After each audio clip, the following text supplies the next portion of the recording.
Hey guys, Joe here. Thanks for checking out another video on the channel. Greatly appreciate it. You guys have helped me rack up nearly 40,000 subscribers, and I really appreciate it. So continue to get subscribed, comment, like, all that good stuff. Companies are noticing it because they're sending me stuff for review. So I love you guys for this. Let's keep it up moving into 2023. That way I don't have to buy everything out of my pocket. It's one thing that I don't really talk about much on the channel is that I don't do this for a living, and a lot of the test guns that I keep, I have to pay for out of my own pocket. So you guys help out. We'll get more stuff for the channel, and maybe we'll grow it and do a lot more at the range when I can cover a 3.5 hour drive as well as all the ammunition. So all that said, thank you so much. Let's dive into today's video. I work at Liberty Arms, Harrisonburg, Virginia, 1 or 2 days a month, just helping them out. But it's not the only gun shop I use. I use my buddy's Bears Trading Post in Winchester. Pawn shop, he gets some stuff in that other stores don't get. But additionally, Middletown Firearms in Middletown, Virginia, which is actually closer to my house, they helped us set up Liberty Arms. And I buy used guns from him because obviously I can get new guns. But used guns, you can never tell what's going to go where. So every now and then something pops up. So if you can give them a little look-see, and if you call them, tell them I sent you, that'd be awesome. Again, Middletown Firearms, Middletown, Virginia. I'd really appreciate it. He had this in a case there. You can tell it's a Springfield Armory box. And as you guys know, I am a bit of a 1911 guy. I like my 1911s. This is my current daily carry 1911. It's a Kimber Aegis Elite Custom. And I know some of you are going to be like, oh, it's a Kimber. It's a Jam-O-Matic.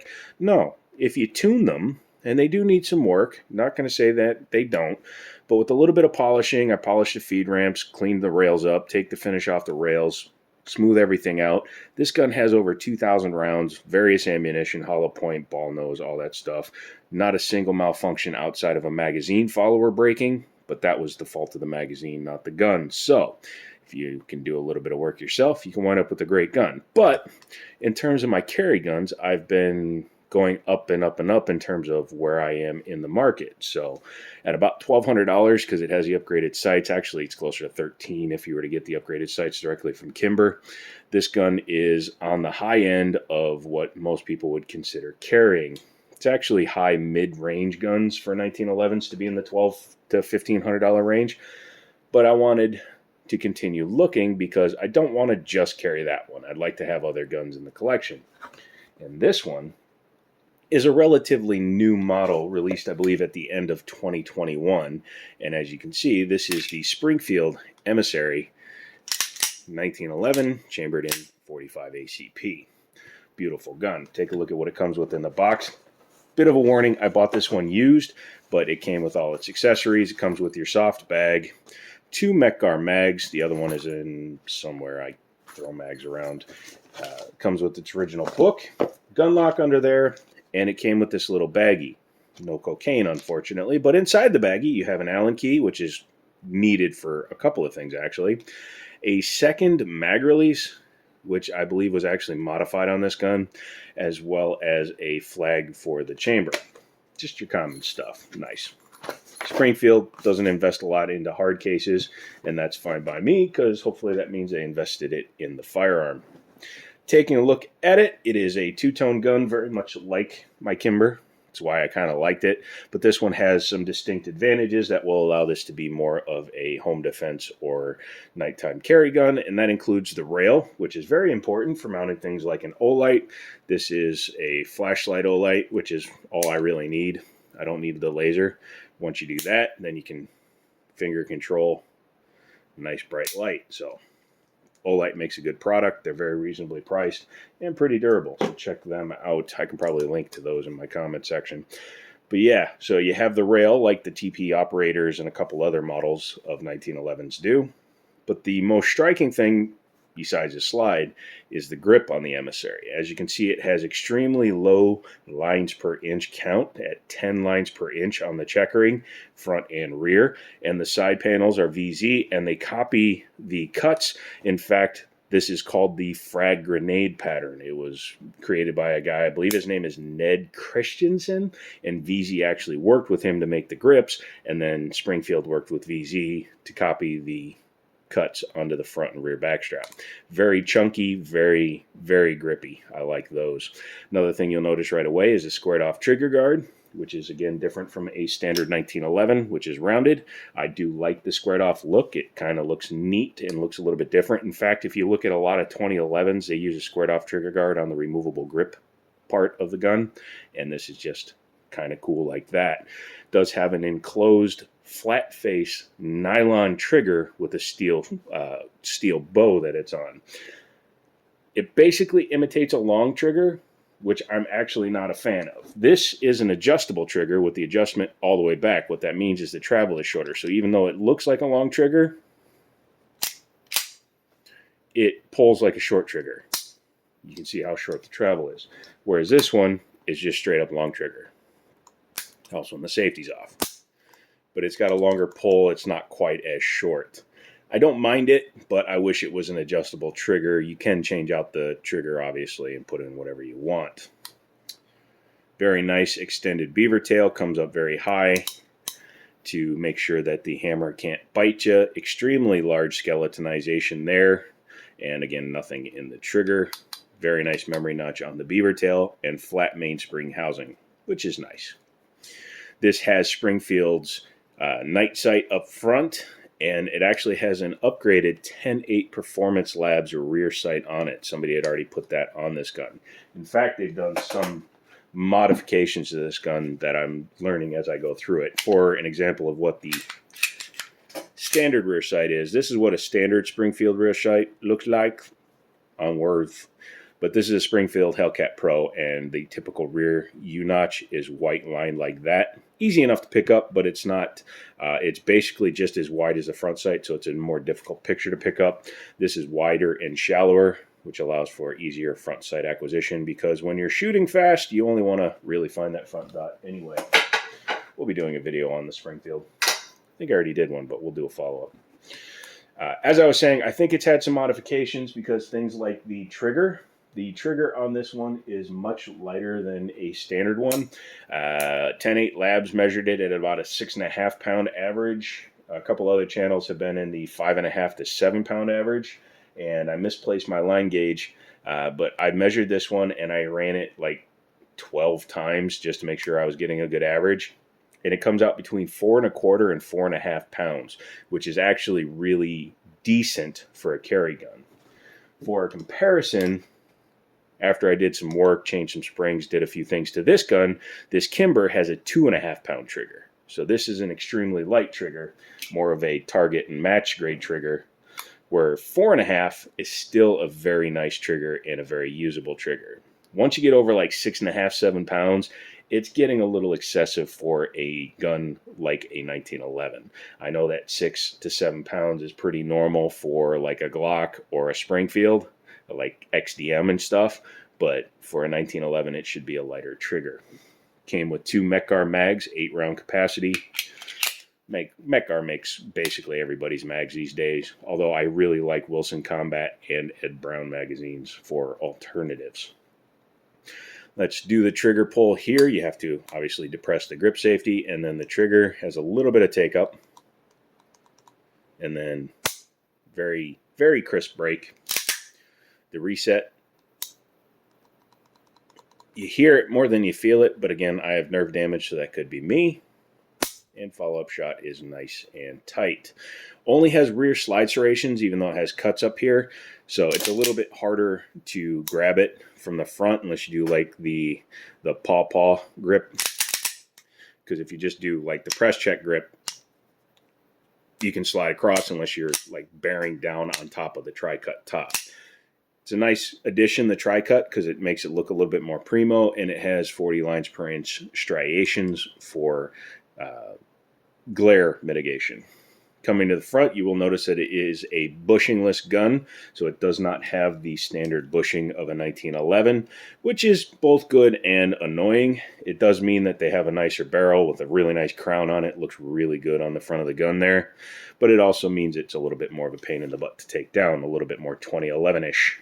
One thing though, this gun weighs more than this one by a lot because it looks like they thinned out the slide, but if you put the barrels at the same height, you'll actually see that the Springfield is taller. All they did was add material, or they cut it a little bit different. It is forged lower, upper, and barrel, so that's good, but they do use a lot of machine injected molding or metal injected molding for parts, such as the safety, which doesn't have the greatest tolerance. Listen. It's not a detriment. It's not going to make the gun not work, but on my Kimber, which actually costs like $75 less than that gun, you can hear the fit and finish there. Just saying, for a nearly $1,400 gun, it should have hand-fitted parts, and I don't believe anything on this gun is hand-fit or finished. Does not have a magwell of any sort.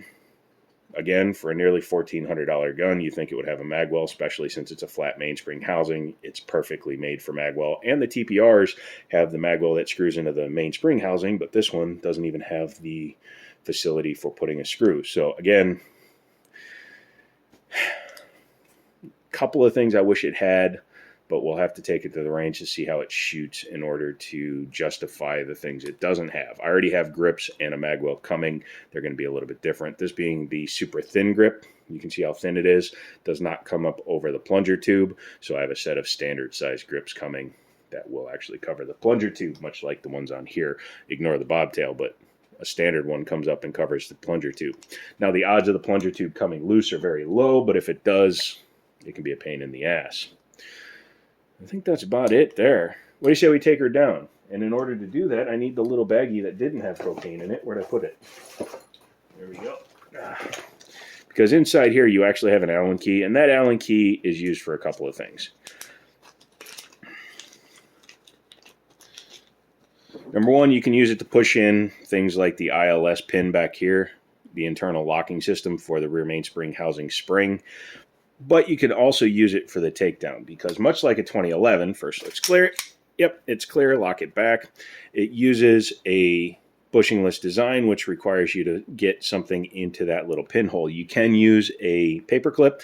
I have another Allen key that I actually bent into the correct shape, but then I found this one in the bag, so I might as well use the one it comes with.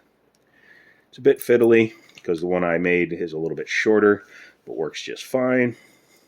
So this needs to go in here. You work it in, and you can see that it's inserted into the guide rod. Now you're going to need to hold that there while you release the slide and make sure that this thing is pointed straight through for when we take it apart. But once you've done that, you'll see you can then move it freely because the spring is compressed inside there now. So once you've done that, go ahead and bring this back to your takedown notch, which is very small but easy enough to hit, and then you can take your slide off. So there you go. Once you've done that, what you need to do is make sure this pin is actually all the way in. There you go. And then you can actually slide the guide rod back. Once you've done that, then you can tilt your locking, the swinging link forward and pull the barrel out of the front of the gun. Bull barrel, very thick, very nice. Very well made. Looking inside the slide, very typical 1911 inside of this one. It is hand engraved for the serial number, so you can see that this gun was made for that lower, or this slide was made for that lower. You'll also see some silver there. I took the finish off. I also polished out the rails internally. I do that on all my 1911s, especially ones that feel a little grabby when you first get them, in order to make them a little bit more slick. You can see I've done the same thing on the internal rails. That's why they're a slightly different color. But this is a Series 70 style, so it does not have the additional drop safety, which is a much more pure feel, which is another thing I prefer. Very nice cuts, very nice material. Overall, it's a very nice gun. So that's your field stripped one. Like I said, it's a little bit more annoying when you have that, and then to take it all apart is, again, annoying more so, but we're not going to do that today. Just take your barrel, slide it in the front. The one thing I haven't tried, and I'm thinking about trying, is putting that system into my Kimber to see if it actually worked. That would be kind of interesting if it did. Let me know down in the comments if you've ever taken one out of another manufacturer's gun. Come here, you. Flip that back. Start your guide rod in there. Got to make sure to clear everything. There you go. then you're going to, come here. There we go. Where are you, twisty? There we go. Like I said, it's a little more fiddly. You need to get it compressed so that it goes down like that. Make sure your swinging link is in the down position. Take your frame, your slide, start them back together. Just like a standard 1911, run it back until you get the swinging link in the window. Start your takedown. Whoop, avoid the idiot mark. Bring her back. Come on. I have nerve damage, so I can't control my hands very well. So if it looks like I'm having more trouble, that's why. And then lock it in. I like to make sure that that's all in the right place. So once you've done that, bring it all the way back into the open position. That way you can manipulate your, in this case, Allen key. Drop your slide, check functionality. So there you go. That is the Springfield Emissary 1911. And when compared to my Kimber Elite 1911, has some pros and does have a few cons, mostly in its field stripping. But overall, I think this might be a good gun. I know this one chambers hollow points because I've already tried that. So again, I think somebody's done some polishing to it. I've done some work to it. I don't believe in just trying to run something stock out of the box, especially when you hear many people tell you the same problem. You might as well take care of it before you get going. So let me know if you have one of these. If you've had to do the same things to yours that I've already done to this one, let me know how's yours shoots. 18 minutes in, we're not starting over. Let me know how yours shoots and if you would recommend it to somebody else. So come back for another video. Leave me a comment, all that good stuff. Tell me if you think spending $2,700 on two 1911s is crazy or not. And come back for some more shorts videos. And, as always, I'll talk to you later.